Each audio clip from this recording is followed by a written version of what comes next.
حضرت سیدنا عقبہ بن عامر رضی اللہ تعالیٰ عنہ سے حدیث مروی ہے، نبی پاک صلی اللہ تعالیٰ علیہ وسلم کے صحابی ہیں، کہتے ہیں کہ ہم لوگ اونٹ چرانے کا کام کرتے تھے، لوگوں کے اونٹ چرایا کرتے تھے۔ میری باری آئی اونٹ چرانے کی تو میں بھی اونٹ چرانے کے لیے چلا گیا۔ میں اونٹ چرا کے شام کو واپس لے کر آ رہا تھا، جہاں اونٹ باندھنے تھے میں نے وہاں اونٹ باندھے، یا جہاں میں نے چھوڑنے تھے وہاں میں نے اونٹ چھوڑے۔ تو میں نے دیکھا کہ نبی پاک صلی اللہ تعالیٰ علیہ وسلم کھڑے ہو کر خطاب کر رہے ہیں، خطبہ دے رہے ہیں، آپ لوگوں کو واعظ سنا رہے ہیں۔ تو میں بھی سننے کے لیے پاس چلا گیا۔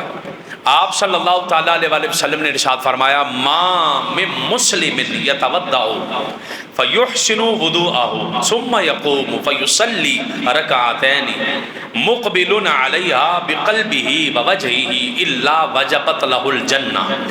نبی پاک صلی اللہ تعالیٰ علیہ وسلم نے ارشاد فرمایا، جو بندہ اچھے طریقے سے وضو کرے، پھر کھڑا ہو کر 2 رکعت نماز پڑھے،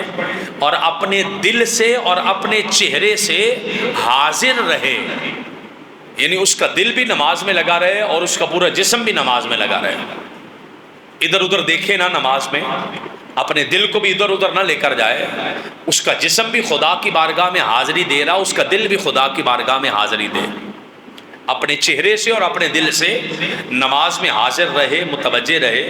فرمایا جس نے اس طریقے سے 2 رکعت پڑھی، اللہ پاک اس کے لیے جنت کو واجب فرما دیتا ہے، جسے تحیۃ الوضو کہتے ہیں۔ آپ وضو کرنے کے بعد 2 رکعت نماز پڑھ دینا، تحیۃ المسجد کہتے ہیں۔ آپ مسجد میں آئے، 2 رکعت نفل پڑھ دیے، کسی نماز کا ٹائم نہیں تھا یا نماز کا ٹائم تھا لیکن ابھی جماعت کھڑی نہیں ہونی تھی، جب مسجد میں آئے خطاب وغیرہ نہیں ہو رہا، آپ تشریف لائے، آپ نے کسی نکر میں کھڑے ہو کے 2 نفل پڑھ دیے، تو یہ تحیۃ المسجد کہلاتا ہے۔ مسجد کی عزت میں 2 نفل پڑھ دینا۔ تحیۃ الوضو، وضو کے بعد 2 رکعت نفل ادا کر دینا، وہ تحیۃ الوضو کہلاتا ہے۔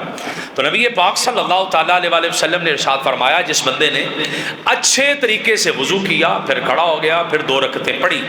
اپنے دل کو اور اپنے منہ کو لگا کر، یعنی توجہ سے، اللہ پاک اس کے لیے جنت کو واجب کر دیتا ہے۔ حضرت عقبہ بن عامر رضی اللہ تعالیٰ عنہ کہتے ہیں کہ میں نے جب یہ بات سنی نا، تو میں نے کہا حضور کیا کمال بات ارشاد فرمائی آپ نے، کیا عمدہ بات کہی ہے کہ 2 نفل پڑھو اور خدا سے جنت لے لو، 2 نفل پڑھو اور خدا سے جنت لے لو۔ کتنا عظیم الشان عمل ہے۔ میں نے آقا کی بارگاہ میں عرض کی، حضرت عقبہ بن عامر کہتے ہیں ایک شخص میرے سامنے تھا، وہ بولا کہ آقا نے اس سے پہلے بھی ایک بات کی ہے، وہ اس سے بھی عمدہ ہے، یہ تو عمدہ اور اعلیٰ ہے ہی ہے، اس سے پہلے بھی حضور نے ایک جملہ بولا، وہ اس سے بھی عمدہ اور اعلیٰ ہے۔ تو میں نے دیکھا وہ بندہ جو بات کرنے والا وہ کون ہے، میں نے دیکھا وہ حضرت عمر بن خطاب ہے رضی اللہ تعالیٰ عنہ، اور وہ آگے سے کہنے لگے کہ مجھے لگتا ہے کہ تم ابھی آئے ہو، تم نے پہلے والا کلام نہیں سنا، آقا نے اس سے پہلے اس سے بھی عظیم بات کی ہے، اس سے پہلے اس سے بھی اعلیٰ بات کی ہے، اس سے پہلے اس سے بھی ایک عرفہ بات کی ہے۔ میں نے کہا وہ کیا کی ہے؟ تو وہ کہنے لگے نبی پاک صلی اللہ تعالیٰ علیہ وسلم نے ارشاد فرمایا، تم میں سے جو بندہ وضو کرے اور اچھے طریقے سے پورا وضو کرے، وضو کے فرائض بھی پورے کرے، وضو کی سنتیں بھی پوری کرے، اس کے مستحبات وغیرہ کا دھیان رکھ کے مکمل وضو کرے، پھر اس کے بعد اشہد ان لا الہ الا اللہ وَأَنَّ مُحَمَّدًا عَبْدُهُ وَرَسُولُهُ، یہ لفظ پڑھے، اللہ پاک اس بندے کے لیے جنت کے 8 دروازے کھول دیتا ہے،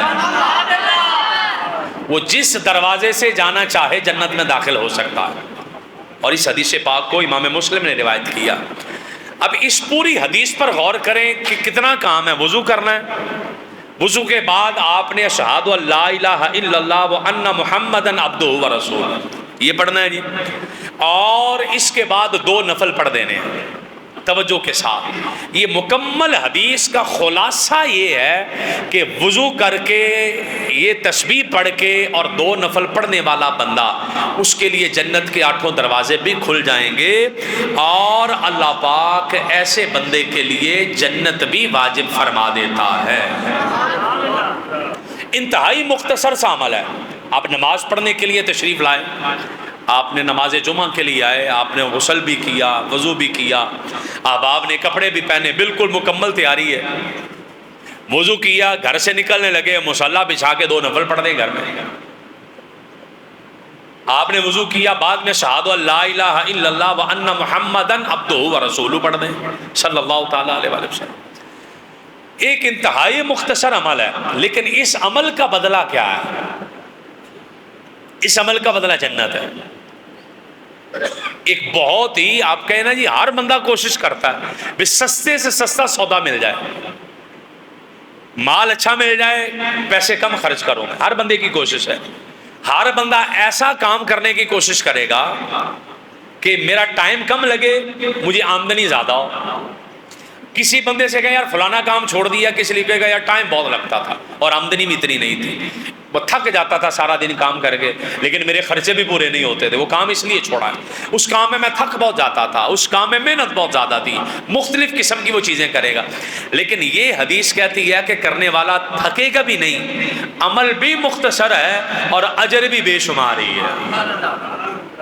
عمل بھی مختصر ہے اور عمل بھی بے شمار ہے۔ وضو کے بعد 2 نفل پڑھنے ہیں،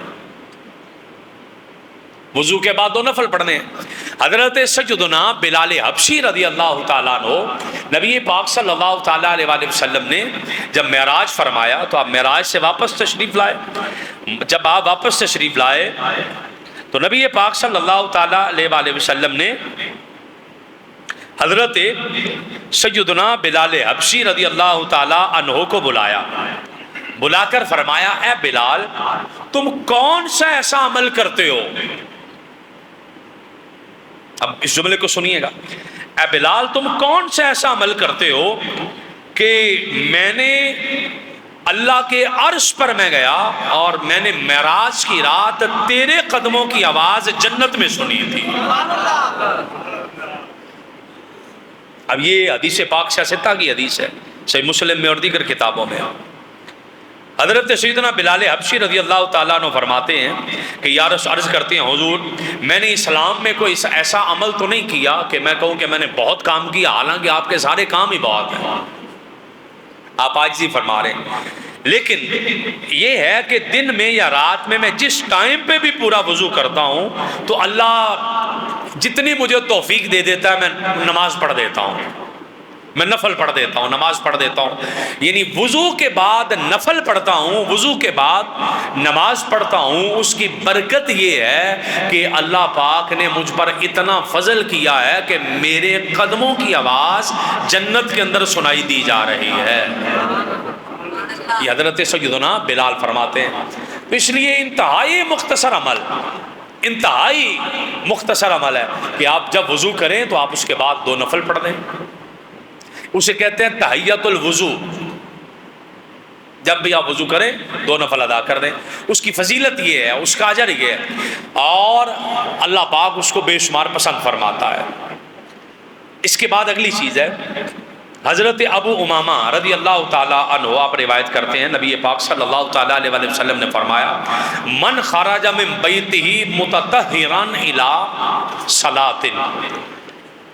مکتوبۃ فاجرہ کاجر الحاج المحرم ومن خرج الی تسبیح الضحی لا ینصبہ الا ایاہ فاجرہ کاجر المعتمر وصلاۃ علی اثر الصلاۃ لا لغو بینہما کتاب فی علیین۔ یہ بڑی اہم حدیث ہے پاک۔ نبی پاک صلی اللہ تعالیٰ علیہ وآلہ وسلم نے فرمایا جو آدمی اپنے گھر سے وضو کر کے فرض نماز کے لیے نکلے، وضو گھر سے کر لیا، مسجد میں آ کر نہیں کیا، مسجد میں وضو کرنا جائز ہے، مسجد میں وضو کر سکتے ہیں، مسجد کے باہر وضو خانے بنانا ثواب کا کام ہے، وضو کرنا بھی جائز ہے، لیکن اس حدیث میں جو فضیلت ہے میں وہ پڑھ رہا ہوں۔ نبی پاک صلی اللہ تعالیٰ علیہ وآلہ وسلم نے فرمایا جو بندہ اپنے گھر سے وضو کر کے فرض نماز کے لیے چلے،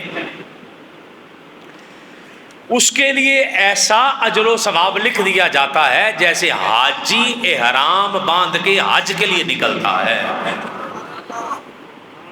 اور یہ حدیث پاک امام ابو داؤد نے روایت کی ہے سنن ابی داؤد کے اندر۔ فرمایا اللہ پاک اس کو جیسے بندہ حج کرنے نکلتا ہے نا، اللہ اس کو ثواب دینا شروع کر دیتا ہے، اللہ اس کو بھی ایسے ثواب دے دیتا ہے۔